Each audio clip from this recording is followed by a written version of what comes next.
বিসমিল্লাহির রহমানির রহিম।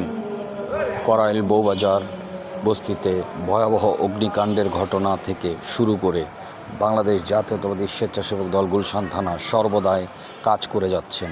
খাবার, বস্ত্র বিতরণ, শীত বস্ত্র বিতরণ, কম্বল বিতরণ করে যাচ্ছে।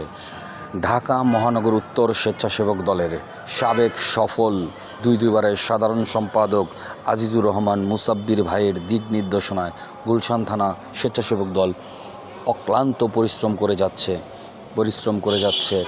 গুলশান থানা স্বেচ্ছাসেবক দল ১৯ নং ওয়ার্ডের অন্যতম নেতৃত্ব কবির আহমেদ, রাসেল আহমেদ সর্বদাই কঠোর পরিশ্রম করে যাচ্ছে।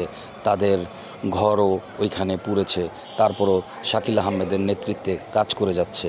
গুলশান থানা স্বেচ্ছাসেবক দল সর্বদাই সর্বক্ষণিক সর্ব অবস্থায় করাইলবাসীর পাশে আছে।